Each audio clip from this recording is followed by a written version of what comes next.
तो जय हिंद बच्चों, लेकर आज को मैं आप लोगों के लिए क्लास 12 से फिजिक्स से इलेक्ट्रिक चार्जेज एंड फील्ड्स का नेक्स्ट वीडियो। और यहाँ पे आज हम डिस्कस करने वाले हैं इंपॉर्टेंट टॉपिक जिसका नाम है आपके पास कूलॉम्स लॉ। ठीक है, तो चलिए कूलॉम्स लॉ में सबसे पहले हमें क्या देखने को मिलेगा, तो वो है आपके पास definition. And of course definition हम आपको पहले नहीं पढ़ाएंगे, पहले हम चीज़ों को समझाएंगे, उसके बाद डेफिनेशन हम आपको पढ़ाएंगे।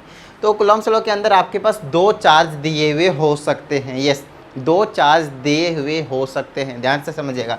अगर हमारे पास Q1 और Q2 चार्ज है, ये दो चार्ज है मेरे पास, ठीक है, इतनी बात। अगर ये प्लस का है और ये भी प्लस का है तो आपको पहले से पता है कि इन दोनों के बीच में जो फोर्स लगेगा, यस, जो फोर्स लगेगा वो कौन सा फोर्स होगा? रिपेल करने वाला फोर्स होगा। बताइए हाँ या नहीं? बिल्कुल सही बात, ठीक है। अच्छा, Q1 और Q2 मान लेते, ये भी प्लस का था, ये भी प्लस का था। अब की बार मैं दोनों को क्या मान रहा हूँ? माइनस का। तो 100% फिर से जो इसके बीच में जो फोर्स होने वाला है वो भी कौन सा फोर्स होगा? रिपेल करने वाला, मतलब फोर्स ऑफ रिपल्जन होंगे, ठीक है ना। फोर्स ऑफ रिपल्जन इस केस में भी होगा और फोर्स ऑफ रिपल्जन इस केस में भी होंगे। अच्छा, अगर मैं एक ऐसा केस लेता हूँ जिसमें Q1 और Q2 जो है आपके पास वो एक प्लस का होगा और दूसरा माइनस का होगा। मेरा कहने का सिंपल सा मीनिंग ये है कि ये भी प्लस का ये माइनस का, या फिर ये प्लस का ये माइनस का हो सकता है, दोनों अपोजिट साइन की बात कर रहा हूँ मैं। और अगर ऐसा होगा तो अब की बार ये दोनों जो चार्ज है वो क्या करेंगे? एक दूसरे को अट्रैक्ट करेंगे और वही फोर्स है आपके पास। तो अब की बार जो यहाँ पे फोर्स होगा वो किस नेचर का होगा? अट्रैक्टिव नेचर का होगा। किस नेचर का होगा आपके पास? अट्रैक्टिव नेचर का होगा। क्या इतनी बात समझ में आ गया आप लोगों को? डन है, ठीक है। चलिए, अब वही फोर्स की हम यहाँ पे बात करने वाले हैं। कौन से फोर्स की? फोर्स ऑफ रिपल्जन की, जो इन दोनों केस में अराइज हो सकते हैं, या फिर इस केस की अगर हम बात करते हैं तो यहाँ पे फोर्स ऑफ अट्रैक्शन की बात करेंगे। तो एक चीज़ बताइए आप लोग मुझे, अगर दो चार्ज होंगे तो उनके बीच में फोर्स लगेगा, चाहे वो रिपल्सिव फोर्स हो चाहे वो अट्रैक्टिव फोर्स हो, फोर्स तो लगेगा 100% है। एक दूसरे को या तो रिपेल करेंगे या तो एक दूसरे को अट्रैक्ट करेंगे, कुछ ना कुछ अमाउंट ऑफ फोर्स से, ठीक है। अच्छा, चार्ज का अमाउंट अगर मैं कम और ज़्यादा कर दूँ, ध्यान से समझिएगा, चार्ज का अमाउंट में कम या ज़्यादा कर दूँ, इसको ज़्यादा चार्ज बढ़ा दूँ तो बड़ी तेज़ी से रिपेल करेंगे, ज़्यादा बढ़ा दूँ चार्ज बड़ी तेज़ी से अट्रैक्ट करेंगे, ठीक है। इतनी बात। एक तो एक ये तरीका बता दिया कि हाँ भाई फोर्स को कम कब होगा और ज़्यादा कब होगा, वो केस के लिए हम क्या कर सकते हैं? चार्ज के अमाउंट को, मैग्नीट्यूड को बढ़ा सकते हैं या फिर घटा सकते हैं, तो उनके बीच का जो फोर्स होगा वो इफेक्टिव होएगा। दूसरा, इनके बीच का अगर मैं डिस्टेंस अगर मैं दूर रख दूँ, अगर मैं पास रख दूँ, तो भी वो जो फोर्स है वो इफेक्ट होगा। मेरा सिंपल सा कहने का मतलब ये है कि दो चीज़ों पे डिपेंड करने वाला है इन दोनों के बीच में फोर्स ऑफ अट्रैक्शन या फिर फोर्स ऑफ रिपल्जन जो लगेगा वो कितना लगेगा, राइट, ठीक है। चलिए, तो यहाँ तक अगर आप लोगों के बात समझ में आ गई है तो आगे मैं चीज़ें को समझाता हूँ। थोड़ा सा इसके अंदर यहाँ पे धूल जो वो जमा हो गया है, तो इसको मैं थोड़ा सा हटा देता हूँ क्योंकि लिखते टाइम थोड़ा मुझे फील हो रहा है, ठीक है। चलिए, तो अभी तक तो आप लोगों को पता चल गया होगा कि फोर्स ऑफ अट्रैक्शन या फिर फोर्स ऑफ रिपल्जन जो हमारे पास यहाँ पे लगने वाला है, राइट। अब कितना लगेगा वो दो चीज़ों पे डिपेंड करेगा कि अमाउंट ऑफ चार्ज कितना है, चार्ज का मैग्नीट्यूड कितना है, और दूसरी चीज़ दोनों चार्ज के बीच में डिस्टेंस कितना है, गैप कितना है। तो वही चीज़ मैंने यहाँ पे लिखा हुआ है। देखिए, ये जो फोर्स है, ध्यान से समझिएगा, ये जो फोर्स है वो डायरेक्टली प्रोपोर्शनल होता है किसके? जो दोनों चार्ज होते हैं उसके प्रोडक्ट के, चाहे वो कोई सा भी प्लस माइनस कैसा भी हो, कोई टेंशन नहीं, दोनों चार्जेस के प्रोडक्ट के मल्टीप्लिकेशन के डायरेक्टली प्रोपोर्शनल होता है, हमने ऐसा लिख दिया। दूसरी चीज़ किस पे डिपेंड करता है? उसका डिस्टेंस, उसके बीच में जो डिस्टेंस है, Q1 और Q2 के बीच में डिस्टेंस कितना ले लिया मैंने? R ले लिया है। तो इन्वर्सली प्रोपोर्शनल होता है उसके डिस्टेंस के स्क्वायर के, ये चीज़ आपको समझना है। और जैसे मैं इन दोनों को कंबाइन कर देता हूँ तो आपको पता चलेगा ये और ये मल्टीप्लाई होते हैं, आपको पता होना चाहिए, तो डायरेक्टली प्रोपोर्शनल हो रहे हैं और इसको उसको मल्टीप्लाई करेंगे तो आपको ये नज़ारा मिल जाएगा, ठीक है। उसके बाद जब हम डायरेक्टली प्रोपोर्शनल का साइन हटाते थे, कांस्टेंट आता है जिसको हम के से यहाँ पे हमने लिख दिया है, और इसका नाम होता है electrostatic force of constant, electrostatic force of constant. और ये के जो है वो आपको पीछा नहीं छोड़ेगा, अभी भी अगले चैप्टर में भी, यस, और उससे अगले चैप्टर में भी, तो इसको नहीं भूलना भाई। ये अभी अगले 3 से 4 चैप्टर में आपके पास आते ही जाएंगे, ये जो के की बात कर रहा हूँ, ठीक है। इसके के बारे में हम डिटेल में भी बात करेंगे। उससे पहले हम आ जाते हैं अब डेफिनेशन पे, ताकि आपको समझ में आ जाए मैं क्यों ये सब बता रहा हूँ। तो यहाँ पे आपको समझ में आएगा, इनके डेफिनेशन के अकॉर्डिंग कहा जाता है, it states that force of attraction और रिपल्जन। अभी मैंने आप लोगों को बता ही दिया है कि दो चार्जेज होंगे, उनके बीच में दो तरह के फोर्स लग सकते हैं, या तो फोर्स ऑफ अट्रैक्शन और या तो force of repulsion between two point charges. यहाँ पे जो चार्जेस होते हैं वो पॉइंट चार्जेस होते हैं। पॉइंट चार्जेस होने का क्या मतलब है, उसका सिंपल सा मीनिंग होता है उनके जो मैग्नीट्यूड होंगे वो बहुत कम होंगे, मतलब उनके जो अट्रैक्ट करने के या फिर रिपेल करने के जो पावर होंगे बहुत ही कम होंगे, है ना। पॉइंट चार्ज होंगे, छोटे अमाउंट ऑफ चार्जेज होंगे। हम बहुत बड़े बड़े चार्जेस की बात नहीं करेंगे, ठीक है। ऐसा बात नहीं करेंगे भाई पूरे अर्थ का चार्ज ले लिया और उधर पूरा मून का चार्ज ले लिया और दोनों के बीच में अट्रैक्शन और रिपल्जन की हम बात कर रहे हैं, ऐसा हम बात नहीं करेंगे। छोटे छोटे चार्ज लेंगे और उनके बीच में फोर्स ऑफ अट्रैक्शन और रिपल्जन की हम बात करेंगे। तो फोर्स ऑफ जो अट्रैक्शन होगा या फिर रिपल्जन होगा किसके बीच में, between two point charges is directly proportional to the product of the charges and inversely proportional to the square of the distance between them। यही चीज़ तो अभी हमने आपको बताया कि जो चार्जेज होते हैं उनके प्रोडक्ट के डायरेक्टली प्रोपोर्शनल होते हैं और उनके बीच का जो डिस्टेंस होता है उसके स्क्वायर के इन्वर्सली प्रोपोर्शनल होता है। बस यही कहानी आपके पास यहाँ पे लिख दिया गया है और ये आपको डायग्राम जरूर बनाना है, छोटा सा बच्चा सा। उसके बाद इतना काम करना, इतना काम करने के बाद आपको हमने यहाँ तक बता ही दिया है और यही है, इतना ही है basically Coulomb's law. Coulomb's law तो इसके लिए इतना ही है, बट इसके इसी में ही थोड़ी सी चीज़ें हमें और यहाँ पे पढ़ने के लिए मिल जाता है, जिसको कहता है यूनिट्स ऑफ के and dimension formula of also के। और दूसरा आ जाता है एप्सिलॉन नॉट, तो वो उसकी भी हम अभी बात यहाँ पे कर ही लेंगे दो चीज़ों की।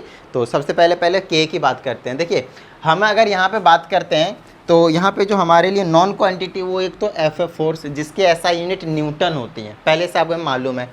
एक चार्ज है जिसकी कूलाम होती है और दूसरा है आपके पास नेक्स्ट है डिस्टेंस। आर क्या है यहाँ पे, डिस्टेंस की ऐसा यूनिट आपके पास मीटर होती है, राइट। ओके, अब ये वाली जो क्वांटिटी है वो उसकी तो हमें ऐसा यूनिट नहीं मालूम भाई, है ना। और क्योंकि हमें इसकी ऐसा यूनिट नहीं मालूम तो हमें निकालने की ज़रूरत पड़ेगी। तो निकालने के लिए आपको कुछ नहीं करना, सिंपल यहाँ से आप के की वैल्यू निकाल दीजिए। आप जैसे के की वैल्यू निकालेंगे तो ये इधर आएगा मल्टीप्लाई में और ये दोनों चीज़ किधर आ जाएगा, डिवाइड में। तो एफ आर का स्क्वायर अपॉन में Q1 Q2 हो जाएगा, देख लीजिए, है ना। ये छोटी क्लासों में क्या करते थे हम। अब फोर्स का होता है न्यूटन, डिस्टेंस का होता है मीटर और स्क्वायर था तो स्क्वायर लगा देंगे। चार्ज का होता है कुलाम, दो कुलाम हो जाएंगे तो कुलाम का स्क्वायर कर दिया, या फिर आप इसको ऐसे भी लिख सकते हैं कुलाम का स्क्वायर ऊपर जाएगा तो कुलाम का स्क्वायर -2 हो जाएगा, कुलाम का -2 हो जाएगा पावर में। तो न्यूटन मीटर स्क्वायर पर कुलाम, है ना, पर कुलाम 2 हो जाएगा, पर कुलाम स्क्वायर, इस टाइप से आप बोल सकते हैं। So this is your actual SI unit of K, that is called electrostatic force of constant. K को क्या कहते हैं, इलेक्ट्रोस्टैटिक कांस्टेंट कह दीजिए सिंपली, है ना। तो बेसिकली इस नाम से हम इसको जानते हैं। नेक्स्ट आपके पास डायमेंशनल फार्मूला, क्या है आपके पास, नेक्स्ट डायमेंशनल फार्मूला। अब डायमेंशनल फार्मूला क्या है आपके पास वो देख लीजिए, यहीं से बात करेंगे और कुछ नहीं। फोर्स का होता है MLT-2, 11th क्लास में याद कीजिए। ये डिस्टेंस है तो लेंथ का स्क्वायर हो जाएगा, आपको पता होना चाहिए। चार्ज का AT निकाल के हमने आपको पहले बताया हुआ है लास्ट वाली वीडियो में कि चार्ज की ऐसा यूनिट क्या होता है, AT। तो A²T² हो जाएगा क्योंकि चार्ज कितने हैं, 2 हैं आपके पास। सो ओवरऑल यहाँ पे करेंगे तो क्या आ जाएगा, M नीचे से है नहीं तो सॉल्व करने की जरूरत नहीं है। L और L की क्यूब हो जाएगी तो L की क्यूब कर दिया। उसके बाद क्या बचा, T की -2 है और नीचे में T की स्क्वायर है तो ये T² ऊपर जाएगा तो और -2 हो जाएगा, तो -2 माइनस का 4 हो जाएगा।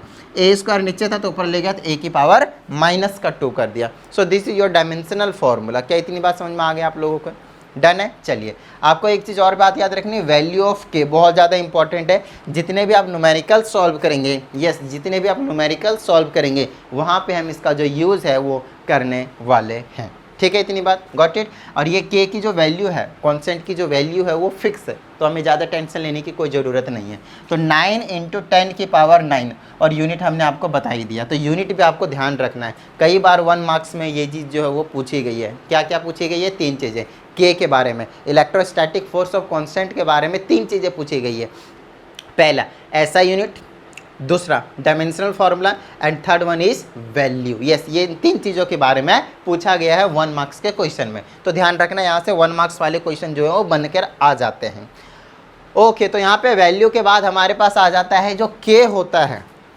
के उसका एक कह सकते हो अलग फार्मूला है जिससे बेसिकली इसकी जो वैल्यू है वो कैलकुलेट की गई है। वो है आपके पास 1/4 पाई एप्सिलॉन नॉट। इसको पढ़ते हैं एप्सिलॉन, क्या पढ़ते हैं हम इसको, एप्सिलॉन, और यहाँ पे जीरो उसको नॉट पढ़ते हैं, तो एप्सिलॉन नॉट पढ़ते हैं।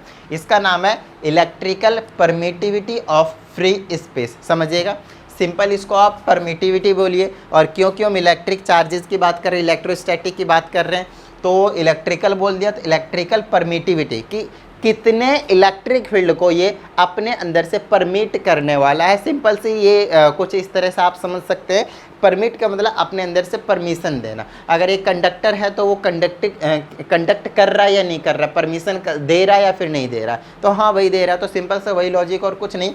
अच्छा, किसकी बात कर रहे हैं? Of free space. कहने का मतलब ये है कि अगर मैं यहाँ पे जीरो लगा देता हूँ, नॉट टाइप का समथिंग इस टाइप का, तो उसका कहने का मतलब होता है आप फ्री स्पेस की बात कर रहे हैं, मतलब आप वैक्यूम की बात कर रहे हैं, वहाँ पे किसी भी तरह की कोई मीडियम प्रेजेंट नहीं है। और अगर मैं यहीं पे ये नॉट की जगह हटा के, जीरो को हटा के एम लगा देता हूँ, तो एम लगाते ही वो मीडियम की बात करता है कि आप जो फोर्स कैलकुलेट कर रहे हो, चार्ज को जो आपने रखा है वो 100% किसी ना किसी मीडियम में रखा हुआ है। ठीक है, इतनी बात, गॉट इट। चलिए, तो यहाँ से हमारे पास अब एप्सिलॉन नॉट के बारे में 2-4 चीज़ें पढ़ लेनी है जो हमने के बारे में पढ़ा।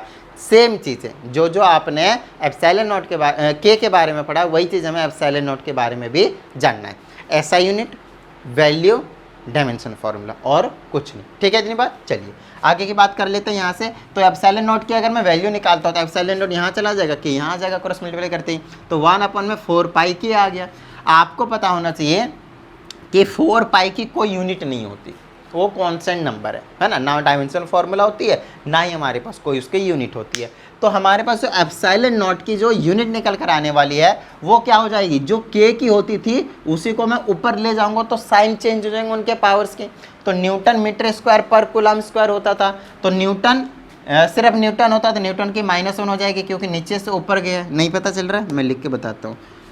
ये आ जाएगा 1/, इनकी कोई यूनिट है ही नहीं न्यूटन की। इसकी क्या होती थी? न्यूटन मीटर स्क्वायर पर कूलम स्क्वायर। अब इसी को मैं ऊपर लेकर जाऊंगा तो न्यूटन की पावर कुछ नहीं तो 1, तो -1 हो जाएगी। मीटर के ऊपर जाएगा तो -2 हो जाएगा, ऊपर जाएगा तो +2 हो जाएगा। देखिए यही चीज़ हमने आपके लिए लिखा हुआ है। क्या इतनी बात समझ में आ गई? और इसकी वैल्यू हमारे पास यही चीज़ आ जाती है। बोलिएगा कैसे? तो 4 की वैल्यू मालूम है, पाई की जगह 3.14 या फिर 22/7 रख दीजिए, के की वैल्यू 9 × 10⁹ रख दीजिए। सॉल्व करने के बाद आपको यही चीज़ मिल जाएगी। तो आपके पास एप्सिलॉन नॉट की वैल्यू भी मालूम है ना। अब यहाँ पे कैलकुलेट करने मत लग जाइएगा, है ना, आ जाएगा यही चीज़, बस आपको याद रख लेना है। हाँ, ये इसलिए बताया, कभी भूल जाए तो आप कंफर्मेशन के लिए इस टाइप से आप सॉल्व करके एप्सिलॉन नॉट की वैल्यू भी निकाल सकते हैं। ठीक है, आपसे निकालने के लिए नहीं बोला जाएगा, इसकी वैल्यू हम यूज़ करेंगे न्यूमेरिकल्स में। Got it? ओके, नेक्स्ट है हमारे पास dimension formula. Again dimension formula में भी कुछ भी चेंज नहीं आने वाला है। 4 पाई डायमेंशन लेस क्वांटिटी होते, के की जितनी होती थी उसी को ऊपर रखेंगे और साइन चेंज करते जाएंगे लाइक दिस। उसमें m होता था, -1 नहीं होता था, नीचे से ऊपर गया इसलिए -1 आया। उसमें l की क्यूब होती थी, इसमें l की माइनस हो जाएगी। पावर को साइन चेंज कर देना, t की -4 होती थी, t की +4 हो जाएगी। a का -2 होता था, a का +2 हो जाएगा। बस यही इसके डायमेंशन फार्मूला है। तो अगर आपको k का डायमेंशन फार्मूला, ऐसा यूनिट और वैल्यू मालूम चल गया तो आप इजीली एप्सिलॉन नॉट की वैल्यू वगैरह भी आप निकाल सकते हैं इजीली। क्या इतनी बात समझ में आ गई? डन है, ठीक है। चलिए, तो अब आपको एक चीज़ तो पता चल गया होगा कि फोर्स जो है वो क्या है? Q1 Q2 डिवाइडेड बाय उनके बीच का स्क्वायर, डिस्टेंस के स्क्वायर, है ना। चलिए, ये कहानी है। अब अगर मैं एक ऐसा केस लेता हूँ जहाँ पे Q1 और Q2 दोनों 1 कूलम के इक्वल कर देता हूँ, समझिएगा। ये फोर्स ऐसे ही रखता हूँ, के ऐसे ही रखता हूँ, इसके जगह पे 1 कूलम, इसके जगह पे 1 कूलम, और उनके बीच का जो डिस्टेंस है उसको भी मैं 1 कर देता हूँ, मतलब 1 मीटर कर देता हूँ। तो मैं कह सकता हूँ कि फोर्स और जो के है वो इक्वल हो जाएंगे।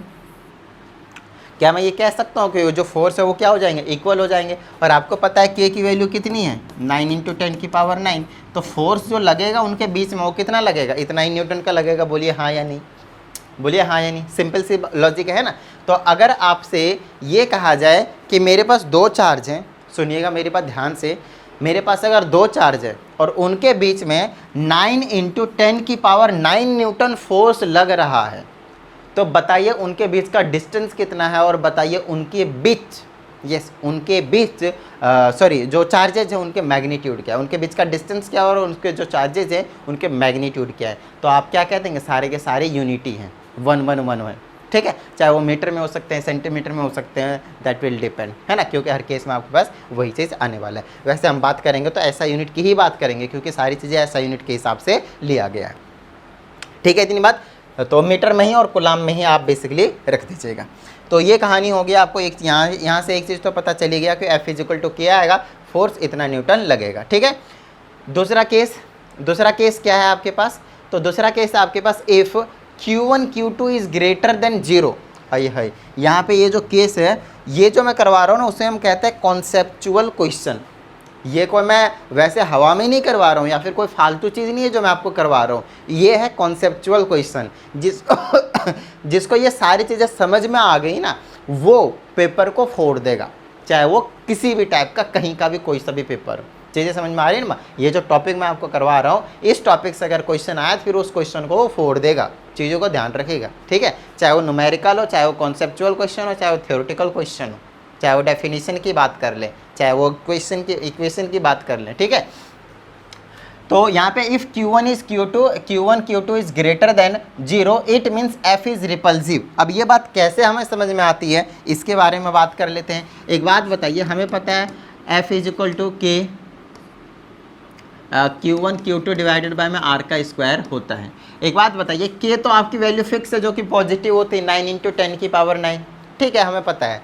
R का स्क्वायर, चाहे R कुछ भी हो, वैसे भी डिस्टेंस होता तो प्लस का ही रहेगा, और नहीं भी हो तो स्क्वायर होगा तो ऑफकोर्स वो प्लस का हो ही जाएगा। मतलब ये वाली वैल्यू भी प्लस की हो जाएगी, ये वाली भी वैल्यू प्लस की हो जाएगी, तो इसे हमें कंसिडरेशन में लेने की ज़रूरत नहीं है। मैं आपको समझाता हूँ क्यों, है ना?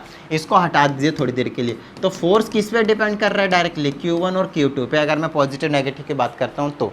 अब समझिएगा यहाँ पे कि Q1 और Q2 जो है, अगर मैं ग्रेटर देन 0 की बात कर रहा हूँ, ध्यान से समझिएगा, तो ग्रेटर देन 0 तभी होगा जब Q1 और Q2, अगर ये भी प्लस का हो, ये भी प्लस का, और मल्टीप्लाई करें तो प्लस का ही आएगा। बोलिए हाँ या नहीं? ये भी माइनस का हो और ये भी माइनस का, और मल्टीप्लाई करेंगे तो भी प्लस का ही आएगा।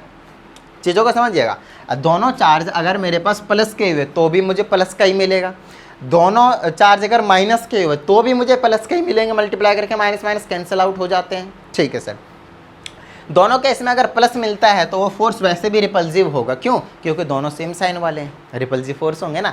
तो डायरेक्टली हमने क्या दिया कि अगर Q1 और Q2 ग्रेटर देन 0 है, ग्रेटर देन 0 का मतलब क्या होगा? Positive value. तो 100% जो फोर्स होगा, F जो होगा, वो 100% कैसा होगा? रिपल्सिव फोर्स होगा, रिपल्सिव के नेचर का होगा। और वहीं अगर मैं Q1 और Q2 को लेस देन 0 कर दूं, तो लेस देन 0 की क्या कंडीशन आएगी? या तो मेरे पास ये प्लस का और ये माइनस का हो जाए और मल्टीप्लाई करूंगा तो 100% नेगेटिव मिलेगा, या तो ये माइनस का हो जाए और ये प्लस का हो जाए तो मेरे को क्या मिलेगा? 100% नेगेटिव का मिलेगा। बोलिए हाँ या नहीं? Got it? ठीक है, और ये कहानी जो है आपके पास से निकल कर आ चुकी है। इस केस में जो फोर्स होगा वो अट्रैक्टिव होगा। बताइए किसी तरह की कोई प्रॉब्लम? ठीक है, इतनी बात डन है। चलें आगे। ओके, तो अब हम बात यहाँ पे करेंगे कूलॉम्स लॉ के लिमिटेशन की। किसकी बात करेंगे हम यहाँ पे? कूलॉम्स लॉ के लिमिटेशंस की। तो चेकआउट कर लेते हैं कि लिमिटेशंस क्या हैं। जनरली टीचर इस टॉपिक को डिस्कस नहीं करते हैं, बट हम इसको ज़रूर डिस्कस करेंगे क्योंकि हम और टीचर की तरह नहीं है। समझिएगा बहुत ही अच्छे तरीके से।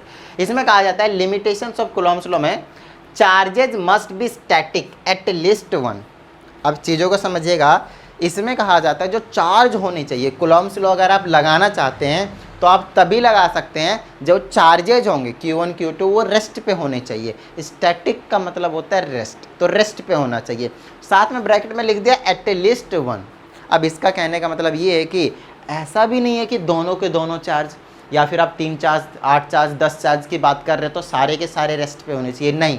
बट हाँ, एट लीस्ट 1, कम से कम एक चार्ज तो रेस्ट पे होना ही चाहिए। चाहे आप 2 को रेस्ट पे कर लें, 4 को रेस्ट पे कर लें, एक से ज़्यादा आप कितने के भी चार्जेस को रेस्ट पे कर सकते हैं, बट मिनिमम एक चार्ज को आपको रेस्ट पे रखना ही पड़ेगा, तभी आप कूलॉम्स लॉ लगा सकते हो। Got it? चलिए, दूसरा है charges must be point charge. मतलब हम बड़े बड़े मैग्नीट्यूड वाले चार्ज की ऑफ कोर्स बात नहीं करने वाले हैं। डेफिनेशन बताते टाइम हमने इस चीज़ को अभी डिस्कस किया था।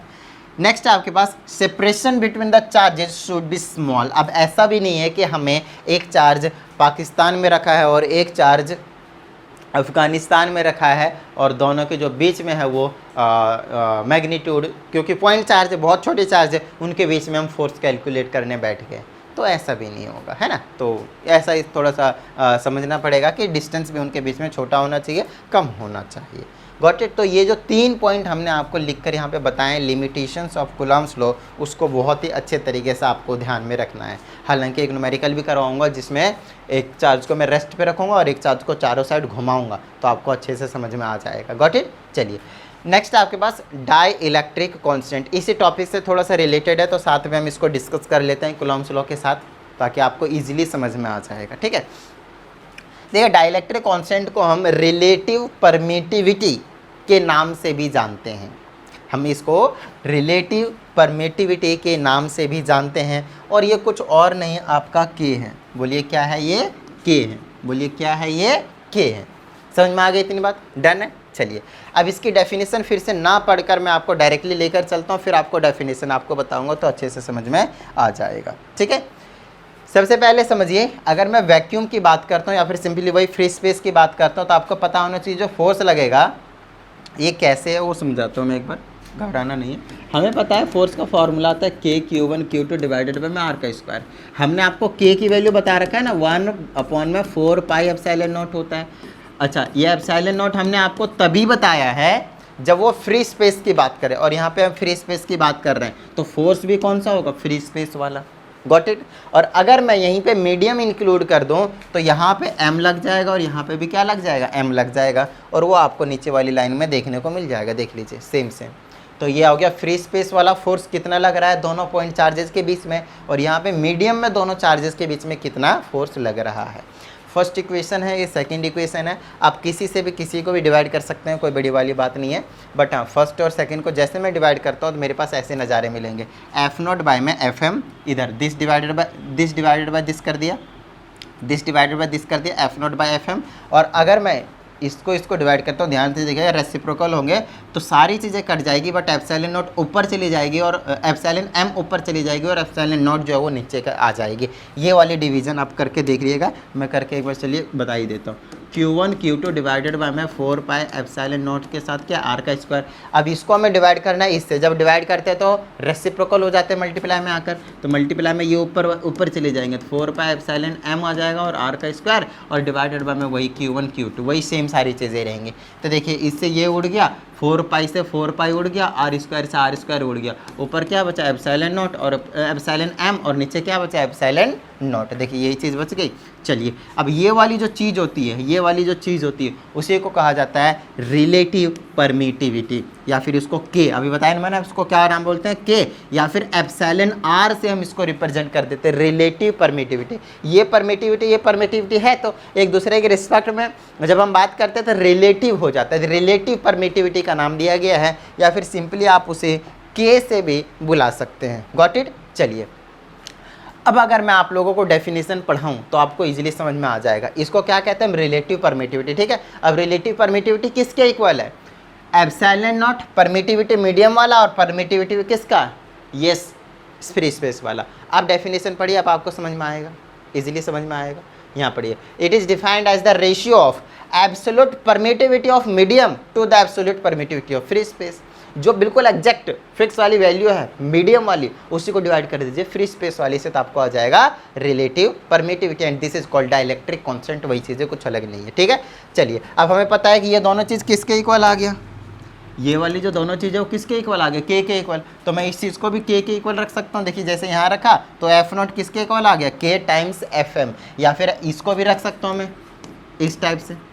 ठीक है, तो ये आ गया के, तो epsilon medium is equal to epsilon not times K, या फिर के का जगह आप ER का भी यूज़ कर सकते हैं, एप्सिलॉन R का भी यूज़ कर सकते हैं।